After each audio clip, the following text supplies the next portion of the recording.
അവിശ്വാസികൾ ദേവസ്വം കൈകാര്യം ചെയ്തു കഴിഞ്ഞാൽ ഉണ്ടാകാവുന്ന പരിണിതഫലമാണ് ഇത് തിരുവിതാംകൂർ ദേവസ്വം ബോർഡിൽ ഉണ്ടായിരിക്കുന്നത്. ശശി തരൂർ എന്ന് പറഞ്ഞാൽ ഞങ്ങൾ എല്ലാ കാലത്തും പറയാം, എൻ്റെ പ്രസ്താവന എടുക്കുന്നത് ശശി തരൂർ പാർട്ടിക്ക് വിലപ്പെട്ട ഒരു നേതാവ് തന്നെയാണ്. ശശി തരൂർ പാർട്ടി ലൈനിൻ്റെ പൂർണ്ണ ഭാഗമായി നിൽക്കുക എന്ന് പറയുന്നത് we are very happy about that. അല്ല, സ്ഥാനാർത്ഥി നിർണ്ണയത്തിൽ ഞങ്ങൾ ഇന്നലെ സ്ക്രീനിംഗ് കമ്മിറ്റി പ്രഖ്യാപിച്ചു കഴിഞ്ഞു, മധുസൂദനൻ മിസ്ത്രി ചെയർപേഴ്സണായിട്ട്. ആ സ്ക്രീനിംഗ് കമ്മിറ്റിയുടെ അവരുടെ ഉത്തരവാദപ്പെട്ടവർ ഇവിടെ കേരളം സന്ദർശിക്കും അധികം വൈകാതെ. അപ്പോൾ അത് വന്ന ഉടനെ തന്നെ ഇപ്പം തന്നെ സ്ഥാനാർത്ഥി ഇവിടുത്തെ കേരളത്തിലെ പ്രദേശ ഇലക്ഷൻ കമ്മിറ്റി യോഗം കൂടിയിട്ട് ആ യോഗം കൂടി സ്ക്രീനിംഗ് കമ്മിറ്റി മുമ്പാകെ പ്രപ്പോസലുകൾ സമർപ്പിക്കും. അപ്പോൾ ചർച്ചകൾ തുടങ്ങും. എത്രയും വേഗത്തിൽ സ്ഥാനാർത്ഥികളെ തീരുമാനിക്കണമെന്നുള്ളതാണ് ഇപ്പോഴത്തെ ഒരു ചിന്താഗതി. ജനുവരി അവസാനമാകുമ്പോഴത്തേക്കും പൂർത്തിയാക്കി ഒരു ആദ്യഘട്ടമെങ്കിലും പ്രഖ്യാപിക്കാൻ നമുക്ക് കഴിയും. അതാണ് ഇപ്പോഴത്തെ ഒരു ടാർഗറ്റ്. ജനുവരി അവസാനത്തോടുകൂടി കുറച്ച് സ്ഥാനാർത്ഥികളെങ്കിലും പ്രഖ്യാപിക്കുക എന്നുള്ളത്. പക്ഷെ എന്തായാലും പതിവിന് വിപരീതമായിട്ട് സ്ഥാനാർത്ഥികളെല്ലാം നേരത്തെ പ്രഖ്യാപിക്കപ്പെടുന്ന അന്തരീക്ഷം ഉണ്ടാവും. തീർച്ചയായിട്ടും ഇത്തരം കാര്യങ്ങളൊന്നും ചർച്ച ചെയ്യുന്ന വേദി ഇതല്ല. ഞങ്ങളുടെ സ്ഥാനാർത്ഥി നിർണയത്തിൻ്റെ ചർച്ച തെരഞ്ഞെടുപ്പ് സമിതികളിലും അതുപോലെ സ്ക്രീനിംഗ് കമ്മിറ്റികളിലുമാണ്. ആ ചർച്ചകളിലാണ് ഇത്തരം കാര്യങ്ങളെക്കുറിച്ചൊക്കെ ചർച്ച വരിക. ഇവിടെ ഒന്നും ആ ചർച്ചകൾ വന്നിട്ടേയില്ല. ഒരുപാട് സമര പരമ്പരകൾക്ക് തുടക്കം കുറിക്കുകയാണെന്ന് മനസ്സിലാക്കുന്നുണ്ട്. തീരുമാനങ്ങൾ എടുത്തിട്ടുണ്ടോ? തീർച്ചയായിട്ടും നമ്മൾ സമരം നടന്നുകൊണ്ടിരിക്കുകയല്ലേ. നമ്മൾ ഓരോ ദിവസം കഴിയും തോറും ശബരിമല സ്വർണ്ണക്കൊള്ളയുടെ മാനം വർദ്ധിച്ചുകൊണ്ടിരിക്കുകയല്ലേ. അന്താരാഷ്ട്ര ബന്ധങ്ങൾ വെളിച്ചത്ത് വന്നുകൊണ്ടിരിക്കുകയല്ലേ. കൂടുതൽ സാധനങ്ങൾ കൊള്ളയടിക്കപ്പെട്ടു എന്ന് കണ്ടുകൊണ്ടിരിക്കുകയല്ലേ. ഒരു കാര്യം നിങ്ങൾ മനസ്സിലാക്കേണ്ടത്, ഈ പ്രാവശ്യം ജനങ്ങൾ മനസ്സിലാക്കുന്ന കാര്യമാണിത്.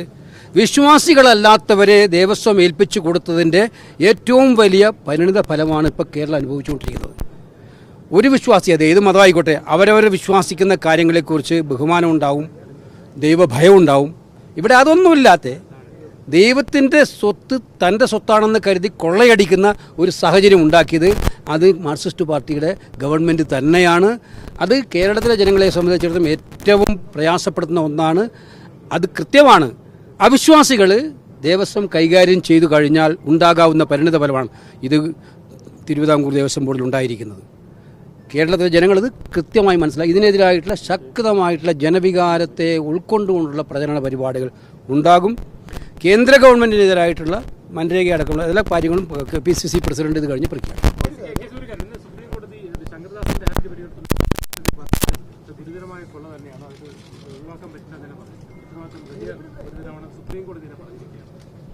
തീർച്ചയായും ഞാനതാ പറഞ്ഞത്, നമ്മുടെക്ക് സങ്കല്പിക്കാൻ പോലും പറ്റാത്ത രീതിയിലുള്ള കൊള്ളയാണത്. സുപ്രീം കോടതി, പരമോന്നത നീതിന്യായ ഹൈക്കോടതി കഴിഞ്ഞ കുറേ ദിവസങ്ങൾ ഹൈക്കോടതി ഇടപെട്ടിട്ടില്ലായിരുന്നുവെങ്കിൽ കേസേ ഉണ്ടാവില്ലായിരുന്നു.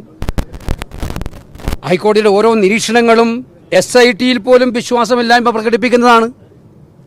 SITയെ സ്വാധീനിക്കാൻ സംസ്ഥാന സർക്കാർ എങ്ങനെ ശ്രമിക്കുന്നു എന്നുള്ള തെളിവാണ് ഹൈക്കോടതിയുടെ ഓരോ നിരീക്ഷണങ്ങളും ഇടപെടലും. ഇന്ന് സുപ്രീം കോടതിയുടെ നിരീക്ഷണവും വളരെ വ്യക്തമാണ്. രാജ്യത്തെ തന്നെ ഞെട്ടിപ്പിക്കുന്ന ഒരു വലിയ കൊള്ളയാണ് ശബരിമലയിൽ നടത്തിയിരിക്കുന്നത്. ആ കൊള്ളക്കാരെ സംരക്ഷിക്കുന്ന നിലപാടാണ് മാർക്സിസ്റ്റ് പാർട്ടിയും ഗവൺമെൻറ്റും സ്വീകരിച്ചുകൊണ്ടിരിക്കുന്നത്. ഇത് ഞാൻ നേരത്തെ പറഞ്ഞതാണ്. ഇവർക്ക് ശബരിമല അയ്യപ്പനോടോ 2019 അവർ വിവാദം ഉണ്ടാക്കി. ശബരിമലയെ വിവാദ കേന്ദ്രമാക്കി മാറ്റിയെടുക്കുക എന്നുള്ളത് ഈ ഗവൺമെൻറ് പ്രവർത്തനമാണ്. ഇതിപ്പോൾ കൊള്ളയുടെ കേന്ദ്രമാക്കി അവർ മാറ്റിയിരിക്കുകയാണ്. ഇതിനെതിരായിട്ടുള്ള ശക്തമായ പ്രക്ഷോഭമുണ്ട്. അല്ല, തരൂരിന് എന്താ പ്രശ്നം ഉണ്ടായിരുന്നത്?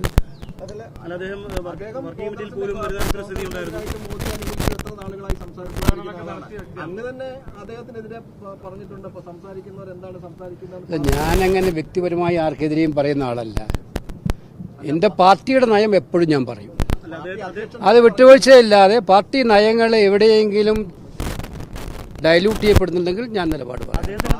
ഇപ്പോൾ ശശി തരൂർ എന്ന് പറഞ്ഞാൽ ഞങ്ങൾ എല്ലാ കാലത്തും പറയാം, എൻ്റെ പ്രസ്താവന എടുക്കുന്നത് ശശി തരൂർ പാർട്ടിക്ക് വിലപ്പെട്ട ഒരു നേതാവ് തന്നെയാണ്.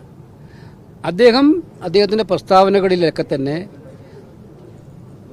ചിലപ്പോഴെങ്കിലും ഇത്തരം കാര്യങ്ങൾ പറയുന്നത് ശ്രദ്ധിക്കണമെന്ന് പാർട്ടി അദ്ദേഹത്തോട് പറഞ്ഞിട്ടുണ്ട് പലവട്ടം. ഇപ്പോൾ കഴിഞ്ഞ കുറേ നാളുകളായിട്ട് അത്തരം പ്രസ്താവനകൾ അദ്ദേഹം പുറപ്പെടുവിക്കാറില്ല. ശശി തരൂരിനെ പോലുള്ള ഒരാളുടെ പാർട്ടിയിൽ ഉപയോഗിക്കണം തന്നെയാണ് ഞങ്ങളുടെ പാർട്ടിയുടെ ചിന്താഗതി.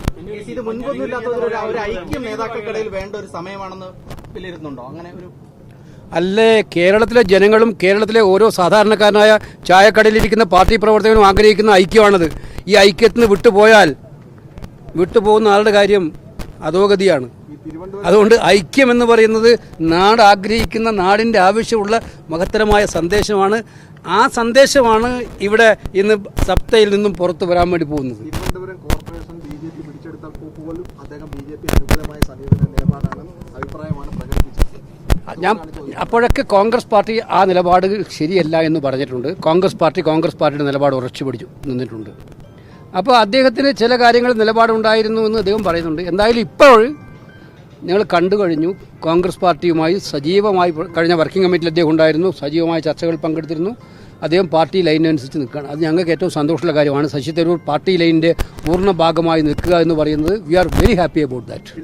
ലോകത്തെവിടെയായാലും ഏത് സമയത്തും 24 വാർത്തകളും ഓഗ്മെന്റഡ് റിയാലിറ്റി പാക്കേജുകളും എക്സ്പ്ലെയിനറുകളും വിശദമായി കാണാൻ ഞങ്ങളുടെ യൂട്യൂബ് ചാനൽ നിങ്ങൾക്ക് സബ്സ്ക്രൈബ് ചെയ്യാം.